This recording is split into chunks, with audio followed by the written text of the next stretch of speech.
నమస్కారం ఘంటారావానికి స్వాగతం. ముందుగా ప్రధాన అంశాలు. దావోస్కు నేడు సీఎం చంద్రబాబు బృందం 4 రోజుల పాటు 36 సమావేశాలకు హాజరు.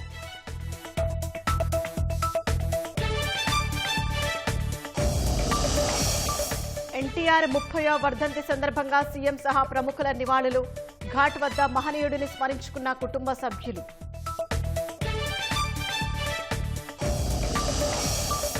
సంక్రాంతి తిరుగు ప్రయాణాలతో బస్టాండ్లు, రైల్వే స్టేషన్లలో రద్దీ. విజయవాడ హైదరాబాద్ హైవేపై నెమ్మదిగా వెళ్తున్న వాహనాలు.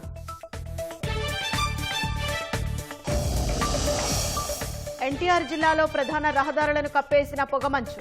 ఫ్లడ్ లైట్లు వేసుకుని ప్రయాణం సాగిస్తున్న వాహనదారులు.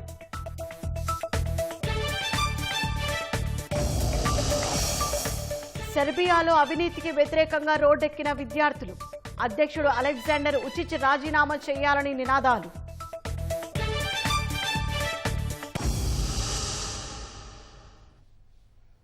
సంక్రాంతికి సొంతూళ్లకు వెళ్లిన వారు పండుగ సెలవులు ముగియడంతో నగరబాట పట్టారు. విజయవాడ హైదరాబాద్ హైవేపై కీసర టోల్ ప్లాజా వద్ద వాహనాల రద్దీ నెలకొంది. ఇక మరింత సమాచారం మా ప్రతినిధి కృష్ణమనాయుడు ప్రత్యక్ష ప్రసారం ద్వారా అందిస్తారు. సంక్రాంతి పండుగని ముగించుకొని వాహనదారులు ప్రజలంతా కూడా తిరుగు ప్రయాణం అయ్యారు. ప్రస్తుతం మనము విజయవాడ హైదరాబాద్ హైవేపై ఉన్నటువంటి కీసర టోల్ ప్లాజా దగ్గర ఉన్నాము.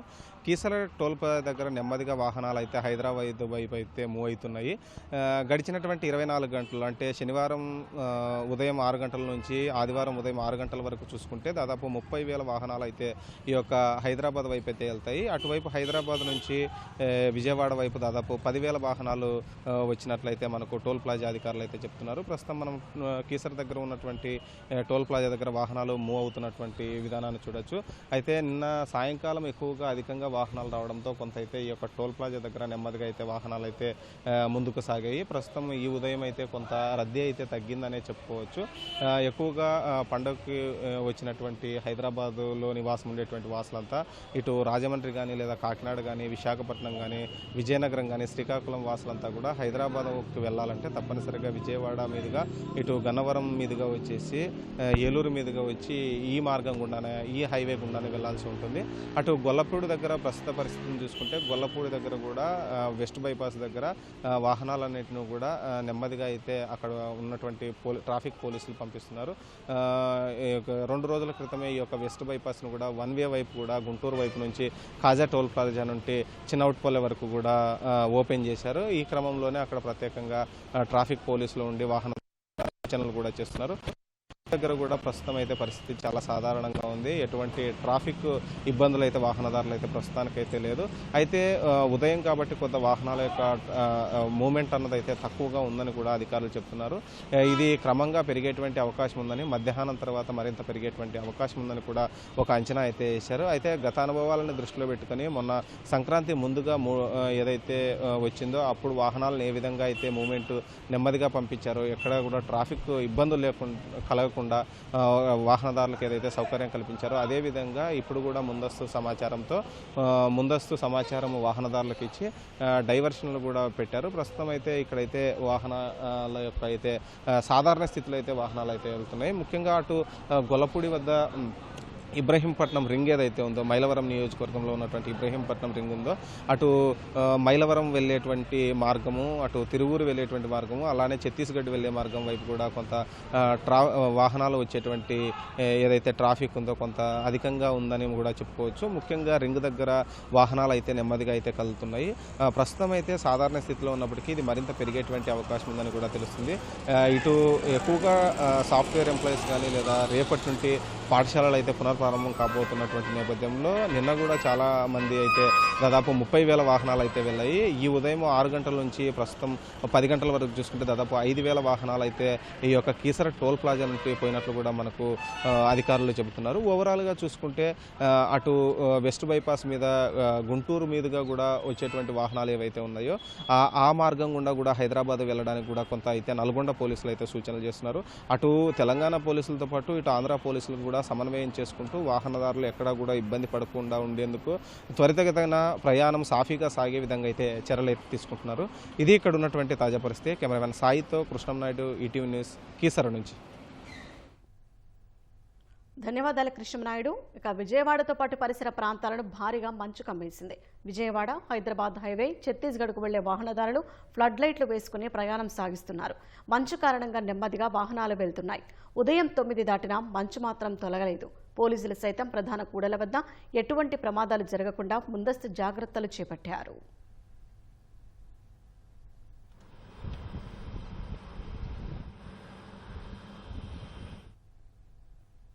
కాకినాడ జిల్లా కోటనందూరు మండలం అల్లిపొడిలో వైసీపీ శ్రేణులు చేసిన దాడిలో ప్రాణాలు కోల్పోయిన బంగారయ్య హత్య కేసులో 11 మందిపై పోలీసులు కేసు నమోదు చేశారు.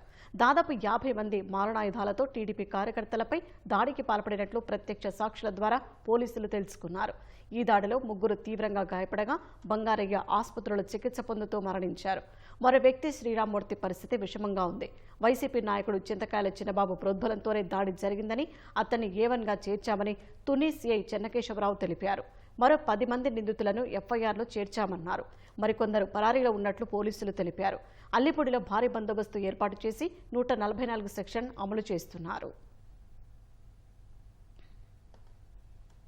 మార్కాపురం జిల్లా పామూరు మండలం బొట్లగూడూరులో ఆటో డ్రైవర్పై దాడి చేసిన కొంతమంది స్థానికులను పోలీసులు అరెస్ట్ చేశారు. పెద్దచెర్లోపల్లి మండలం గుంటుపల్లికి చెందిన మహర్షి అనే ఆటో డ్రైవర్ నిమ్మకాయల లోడుతో గుంటుపల్లి నుంచి పామూరు వెళ్తుండగా ప్రమాదవశాత్తు ఆటో అదుపు తప్పి బైక్ను ఢీకొట్టింది. దీంతో బొట్లగూడూరుకు చెందిన కొంతమంది ఆటో డ్రైవర్ను స్తంభానికి కట్టేసి చితకబాదారు. ఘటనాస్థలికి చేరుకున్న పోలీసులు బాధితుడిని కనిగిరి ప్రభుత్వాసుపత్రికి తరలించి బాధ్యులను అరెస్ట్ చేశారు. చికిత్స పొందుతున్న ఆటో డ్రైవర్ మహర్షిని ఎమ్మెల్యే ఉగ్ర నరసింహారెడ్డి పరామర్శించారు.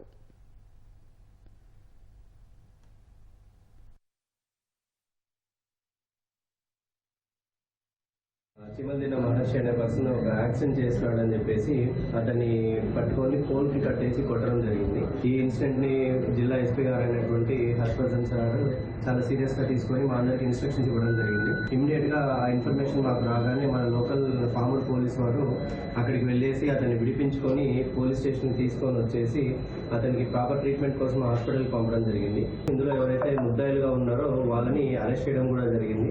యాజ్ పర్ లా ఏం చేయాలో బైండ్ ఓవర్ చేయడం జరుగుతుంది. అట్ ది సేమ్ టైం వాళ్ళందరి మీద బేస్డ్ ఆన్ ఇన్స్ట్రక్షన్స్ షీట్స్ కూడా ఓపెన్ చేయడం జరుగుతుంది. ఎవరు కూడా ప్రజలందరికీ మా విన్నపం ఏంటంటే చట్టాన్ని ఎవరు కూడా చేతిలోకి తీసుకోవద్దు. మీకు ఏదైనా ఇష్యూ ఉంటే ఇమ్మీడియట్ గా డయల్ 100 కాల్ చేయొచ్చు. రాష్ట్రానికి పెట్టుబడుల ఆకర్షణ లక్ష్యంగా ముఖ్యమంత్రి చంద్రబాబు నేడు దావోస్ వెళ్లనున్నారు. 4 రోజుల పర్యటనలో 36 కార్యక్రమాల్లో పాల్గొననున్న సీఎం దిగ్గజ పారిశ్రామికవేత్తలతో భేటీలు నిర్వహిస్తారు. IBM, Google cloud, AP molar makes సంస్థల సీఈఓలతో చర్చలు జరుపుతారు. స్విట్జర్లాండ్, యుఏఈ సహా వివిధ దేశాల ప్రతినిధులతోనూ సమావేశమవుతారు. వీటికి ఏపీ లాంచ్ వేదిక కానుంది. సీఎంతో పాటు మంత్రి లోకేష్ కూడా పర్యటనకు వెళ్లనున్నారు. ఈ నెల 19 నుంచి జరగనున్న ప్రపంచ ఆర్థిక సదస్సులో పాల్గొనేందుకు ముఖ్యమంత్రి చంద్రబాబు, మంత్రులు, అధికారుల బృందం నేడు దావోస్ బయలుదేరి వెళ్లనుంది. ఈ రాత్రి విజయవాడ విమానాశ్రయం నుంచి బయలుదేరి ఢిల్లీ వెళ్లనున్న సీఎం అక్కడి నుంచి జ్యూరిచ్కు వెళతారు. జ్యూరిచ్లోని హిల్టన్ హోటల్లో ముఖ్యమంత్రి చంద్రబాబుతో స్విట్జర్లాండ్లో భారతీయ రాయబారి మృదుల్ కుమార్ మర్యాదపూర్వకంగా భేటీ అవుతారు. ఏరోస్ ఇన్నోవేషన్ వ్యవస్థాపక చైర్మన్ కిషోర్ లుల్లా, సహా అధ్యక్షులు రిథిమా లుల్లా, స్వనీత్ సింగ్లు కూడా సీఎంతో సమావేశమవుతారు. అనంతరం భారత ఎంబసీ ఆధ్వర్యంలో జ్యూరిచ్లోని హిల్టన్ హోటల్లో ఏర్పాటు చేసిన తెలుగు డయాస్పోరా కార్యక్రమానికి హాజరవుతారు. మొత్తం 20 దేశాల నుంచి వచ్చే ఎన్ఆర్టీలను ఉద్దేశించి సీఎం ప్రసంగిస్తారు. అనంతరం జ్యూరిచ్ నుంచి రోడ్డు మార్గాన దావోస్ వెళతారు. దావోస్లో తొలి రోజు యుఏఈ ఆర్థిక, పర్యాటక విభాగాల మంత్రి అబ్దుల్లా బిన్ తౌకల్ మర్రీతో వివిధ దేశాల మధ్య జరిగే సమావేశంలో ముఖ్యమంత్రి పాల్గొంటారు. తర్వాత టాటా సన్స్ చైర్మన్ చంద్రశేఖరన్ ముఖ్యమంత్రితో భేటీ కానున్నారు. CII director general Chandrajit Banerjee కూడా దావోస్ వేదికగా సీఎంతో సమావేశమవుతారు. విదేశీ మీడియా సంస్థ పొలిటికోకు ముఖ్యమంత్రి ప్రత్యేక ఇంటర్వ్యూ ఇవ్వనున్నారు. దావోస్ 2వ రోజు పర్యటనలో భాగంగా హోటల్ మొరోసాని ప్రొమొనెడ్లో India at centre geography growth, AP advantage పేరిట సిఐఐ నిర్వహిస్తున్న బ్రేక్ఫాస్ట్ సెషన్లో సీఎం పాల్గొంటారు. భారత ప్రభుత్వం ఏర్పాటు చేసిన ఇండియా లాంజ్ ప్రారంభోత్సవ కార్యక్రమానికి హాజరవుతారు. అనంతరం దిగ్గజ ఐటీ సంస్థ ఐబీఎం చైర్మన్ సీఈఓ అరవింద్ కృష్ణతో భేటీ అవుతారు. ఈ భేటీలో లోకేష్ కూడా పాల్గొంటారు. గూగుల్ క్లౌడ్ సీఈఓ థామస్ కురియన్తోనూ సీఎం సమావేశం కానున్నారు. ముఖాముఖి భేటీల అనంతరం ఏపీ లాంజ్లో నిర్వహించనున్న one family, one entrepreneur panel డిస్కషన్కు హాజరవుతారు. అనంతరం ప్రముఖ అంతర్జాతీయ మీడియా సంస్థ సిఎన్బిసి ఇంటర్నేషనల్కు కూడా ప్రత్యేక ఇంటర్వ్యూ ఇస్తారు. దావోస్ కాంగ్రెస్ సెంటర్లో World Intellectual Property Rights Organization director general Daren Tang, Anil మూర్తిలతో సీఎం కొద్దిసేపు సమావేశమవుతారు. ప్రపంచ ఆర్థిక సదస్సు సెషన్లో ఎనర్జీ ట్రాన్సిషన్ లీడర్స్ సమావేశంలోనూ పాల్గొంటారు. స్విట్జర్లాండ్ ఆర్థిక వ్యవహారాల డిప్యూటీ మినిస్టర్ హెలెన్ బట్లీజర్ అటెడా, రాయబారి ఆండ్రియా రౌబర్తో సీఎం చర్చలు జరుపుతారు. అలాగే స్విట్జర్లాండ్ పార్లమెంటు సభ్యుడు, భారత స్విస్ ఫ్రెండ్షిప్ గ్రూప్ అధ్యక్షుడు నిక్ గుగ్గర్ సహా ఇతరులతో సమావేశం కానున్నారు. అనంతరం ఎన్విడియా ఉపాధ్యక్షుడు కాలిస్టా రెడ్మండ్తో సీఎం భేటీ అవుతారు. ఇజ్రాయిల్ ఆర్థిక పారిశ్రామిక విభాగం మంత్రి నిర్ బర్కత్, ఆ దేశ ట్రేడ్ కమిషనర్ రోయ్ ఫిషర్, స్విట్జర్లాండ్లో ఇజ్రాయెల్ ఎకనామిక్ ట్రేడ్ మిన్ హెడ్ షిర్ స్క్లడ్జీతోనూ చంద్రబాబు చర్చలు జరపనున్నారు. రెండో రోజు సాయంత్రం JSW group chairman MD Sajjan Jindal, JSW cements paints సంస్థల ఎండీ పార్థ్ జిందాల్తోనూ సీఎం భేటీ అవుతారు. అంతర్జాతీయ కంటైనర్ లాజిస్టిక్స్ సంస్థ మోలర్ మెరిక్స్ సీఈఓ విన్సెంట్ క్లర్క్తో ముఖాముఖి సమావేశమవుతారు. ఈ రెండు సమావేశాలకు లోకేష్ కూడా హాజరవుతారు. అనంతరం జాన్ కాక్రిల్ సంస్థ గ్రూప్ సీఈఓ జీన్ లక్ మారాంగేతో భేటీ అవుతారు. అనంతరం vision to velocity deploying innovation at scale పేరిట నిర్వహించే కార్యక్రమానికి ముఖ్యమంత్రి హాజరవుతారు. దావోస్లో మూడో రోజు వరల్డ్ ఎకనామిక్ ఫోరం కాంగ్రెస్ సెంటర్లో జరిగే పారిశ్రామిక పురోగతి అంశంపై నిర్వహించే సెషన్లో ముఖ్యమంత్రి పాల్గొంటారు. హురైసిస్ చైర్మన్ ఫ్రాంక్ రిచర్తో భేటీ కానున్నారు.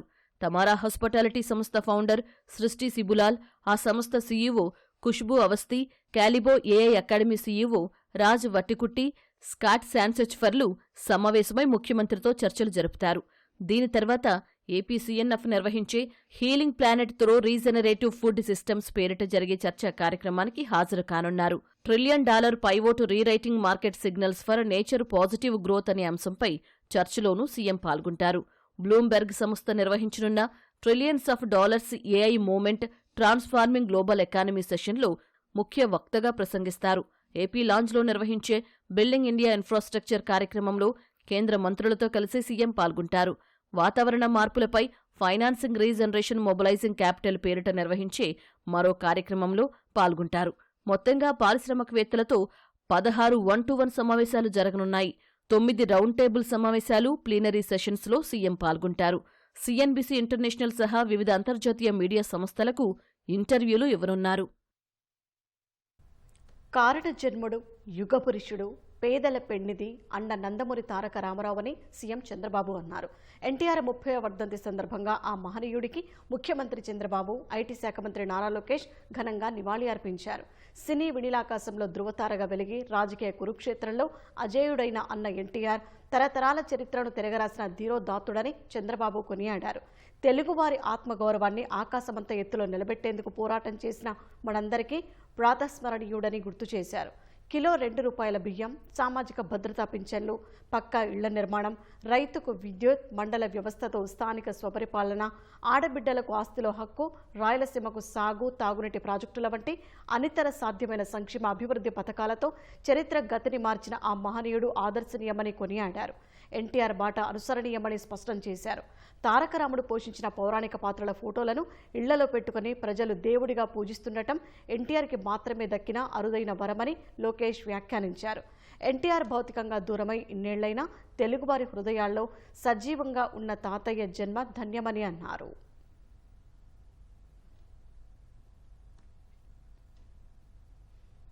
దివంగత నటుడు మాజీ ముఖ్యమంత్రి నందమూరి తారక రామారావు 30వ వర్ధంతి సందర్భంగా ప్రముఖులు నివాళులు అర్పించారు.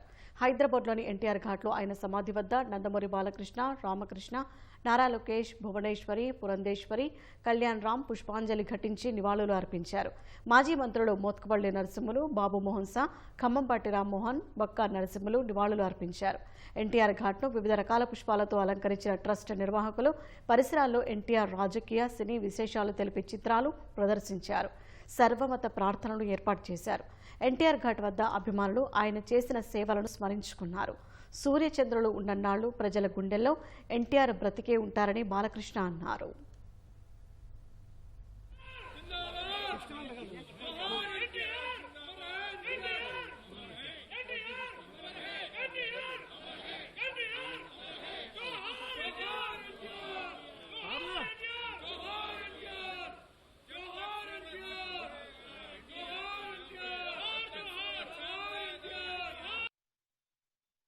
నటనలో మరి ప్రపంచంలోనే అనితర సాధ్యమైన పాత్రలు, ఎవరు చేయలేని పాత్రలు. పౌరాణికం మనకు పరిమితం అయితే అంతేకాకుండా ఎన్నో ప్రయోగాలు ఆయన చేశారు. ఇంకా ప్రవేశం చేసి అణువణువులు నింపుకుని ఆ పాత్రలకు ప్రాణం పోసిన మహానుభావుడు నందమూరి తారక రామారావు.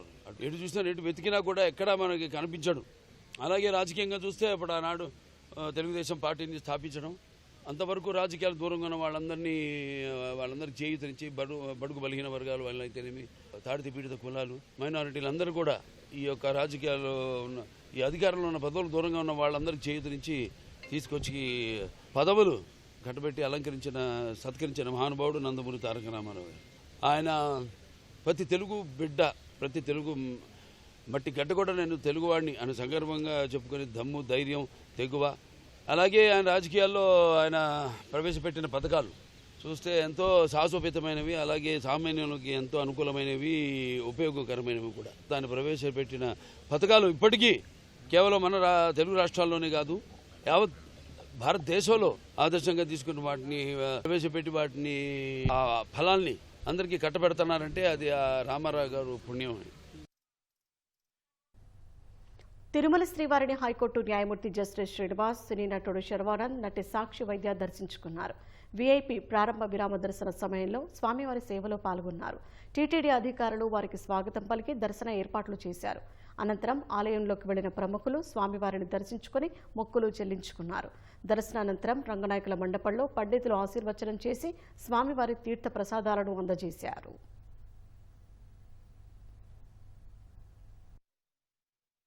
స్వామివారిని దర్శనం చేసుకుని కృతజ్ఞతలు తెలుపుకోవడానికి వచ్చాం. మా సినిమాని ఎంత బాగా ఆదరించిందని ప్రేక్షకులకి, అలానే స్వామివారి దయ చూపించి మాకు ఇంత పెద్ద విజయాన్ని ఇచ్చినందుకు కొంచెము థ్యాంక్స్ చెప్పుకుందామని వచ్చాం. అండ్ ఇక్కడికి రావటం ఎప్పుడు ఒక తెలియని పాజిటివ్నెస్ వచ్చేస్తుంది తెలియకుండా. సో అందరికీ wish all happy Sankranti and have a wonderful life. Thank you. Amazing treatment. We have been treated really well, and I will come here once again on my own. Visakha సింహాచలంలో సాయంత్రం అప్పన్న స్వామి తెప్ప తిరునాళ్ల ఉత్సవం వైభవోపేతంగా జరగనుంది. వేణుగోపాలుడి అలంకరణలో దేవేరుల సమేతుడైన సింహాద్రినాథుడు పుష్పాలంకృతమైన హంసవాహనంపై వరాహ పుష్కరిణి వద్ద విహరిస్తారు. అనంతరం సర్వజన మనోరంజని వాహనంపై గ్రామ తిరువీధుల్లో పాల్గొంటారు. ఉత్సవం కోసం ఈవో సుజాత ఆధ్వర్యంలో అధికారులు విస్తృత ఏర్పాట్లు చేశారు. డిసెంబర్ సంక్షోభానికి సంబంధించి దేశీయ విమానయాన సంస్థ ఇండిగోకు directorate general of civil aviation DGCA 22,20,00,000 రూపాయల జరిమానా విధించింది. విమాన సర్వీసుల అంతరాయానికి సంబంధించి ఓ ఎయిర్లైన్స్పై ఇంత పెద్ద మొత్తంలో జరిమానా విధించడం ఇదే మొదటిసారి. నిబంధనలను పాటించకపోవడంపై IndiGo airlines CEO Pieter Elbers, 2 senior ఎగ్జిక్యూటివ్లకు డీజీసీఏ గట్టి హెచ్చరిక చేసింది. వ్యవస్థాగత దిద్దుబాటు చర్యలకు కట్టుబడే విషయమై 50 కోట్ల రూపాయల బ్యాంకు గ్యారంటీ సమర్పించాలని ఇండిగోను ఆదేశించింది. పైలట్లకు నూతన ఫ్లైట్ డ్యూటీ నిబంధనలను అమలు చేసే విషయంలో పూర్తి స్థాయిలో సన్నద్ధం కాకపోవడం వల్ల డిసెంబర్లో ఇండిగో సంక్షోభం ఏర్పడింది. వందల సంఖ్యలో విమాన సర్వీసులు రద్దు కావడం వల్ల ప్రయాణికులు అవస్థలు పడాల్సి వచ్చింది. దీంతో 4 సభ్యులతో ఓ కమిటీని ఏర్పాటు చేసిన డీజీసీఏ ఆ నివేదిక ఆధారంగా జరిమానా విధించింది. డిసెంబర్ 3, 5 తేదీల మధ్య 2,507 విమానాలు రద్దు కావటం, 1,852 సర్వీసులు ఆలస్యంగా నడవటం వల్ల 3 లక్షల మంది ప్రయాణికులపై ప్రభావం పడినట్లు కమిటీ నివేదించింది. ఓవర్ ఆప్టిమైజేషన్, నూతన నిబంధనలకు తగిన స్థాయిలో సన్నద్ధం కాకపోవటం, సాఫ్ట్వేర్లో లోపాలు సమస్యకు కారణమని కమిటీ పేర్కొంది. సెర్బియాలో అవినీతికి వ్యతిరేకంగా విద్యార్థులు రోడ్డెక్కారు. నోవిసాడ్ నగరంలో అధ్యక్షుడు అలెగ్జాండర్ ఉచిచ్కు వ్యతిరేకంగా ప్లకార్డులు ప్రదర్శించారు. దొంగలు వెంటనే తమ పదవులకు రాజీనామా చేయాలని నినదించారు. 2024 నవంబర్లో నోవిసాడ్ నగరంలో రైల్వే స్టేషన్ ముఖద్వారం పైకప్పు కూలి 16 మంది మరణించారు. అప్పటి నుంచి అధ్యక్షుడు అలెగ్జాండర్ ఉచిచ్కు వ్యతిరేకంగా విద్యార్థులు ఉద్యమిస్తున్నారు. నిర్మాణంలో అక్రమాల కారణంగా ప్రమాదం జరిగిందని ఆరోపిస్తున్నారు. అవినీతికి పాల్పడిన నాయకులు ఎన్నికల్లో పోటీ చేయకుండా నిషేధం విధించాలని డిమాండ్ చేస్తున్నారు. ముందస్తు ఎన్నికల నిర్వహణ కోసం 4 లక్షల మంది సంతకాలను సేకరించారు. ఈ నెల 27న రాజధాని బెల్గ్రేడ్లో భారీ నిరసన ర్యాలీ చేపడతామని విద్యార్థులు తెలిపారు. విద్యార్థులు చేపట్టిన ఉద్యమానికి మేధావులు, న్యాయమూర్తులు, రైతులు, న్యాయవాదులు, నటులు కూడా మద్దతు తెలుపుతున్నారు. ముందస్తు ఎన్నికలు నిర్వహించాలన్న విద్యార్థుల డిమాండ్ను అలెగ్జాండర్ ఉచిచ్ తిరస్కరించారు. ఏడాదికి పైగా జరుగుతున్న ఆందోళనలో వందలాది మంది విద్యార్థులను పోలీసులు నిర్బంధించారు. శరీర ఆత్మను శుద్ధి చేయడం కోసం జపాన్ రాజధాని టోక్యోలో ప్రతి ఏటా జరుపుకునే పండుగ ప్రత్యేక ఆకర్షణగా నిలుస్తుంది. సంవత్సరం కాలం పాటు ఆరోగ్యంగా ఉండేందుకు షింటో మత ప్రజలు మిసికో అనే సంప్రదాయమైన ఆచారాన్ని పాటిస్తున్నారు. ఈ ఆచారాన్ని పాటించడం ద్వారా మనస్సులో చెడు ఆలోచనలు తొలగిపోయి దేహానికి నూతనోత్తేజాన్ని ఇస్తుందని మత పెద్దలు తెలిపారు. దేహంలోని ఆత్మను శుద్ధి చేయడం కోసం జపాన్లోని షింటో మత ప్రజలు జరుపుకునే ఓ పండుగ ఇప్పుడు అందరి దృష్టిని ఆకర్షిస్తోంది. మిసోగి అనే వందల సంవత్సరాల నుంచి వస్తున్న సంప్రదాయ ఆచారాన్ని వీరు పాటిస్తున్నారు. ఇందులో ప్రజలు గడ్డగట్టే మంచునీటితో స్నానాలు చేస్తారు. టోక్యోలోని ప్రసిద్ధ కందా మ్యోజిన్ పుణ్యక్షేత్రంలో జరిగిన ఈ వేడుకలో పురుషులు, మహిళలు పాల్గొన్నారు. గడ్డ కట్టించేంత చల్లటి నీళ్లలో స్నానం చేసే ముందు వీరంతా ఆలయం చుట్టూ కాసేపు జాగింగ్ చేశారు. అనంతరం టోరిఫునే అనే ప్రక్రియను నిర్వహించారు. ఇందులో పడవను నడుపుతున్నట్లుగా ఉండే వ్యాయామాన్ని చేశారు. తర్వాత చల్లటి నీటిలో స్నానం చేశారు.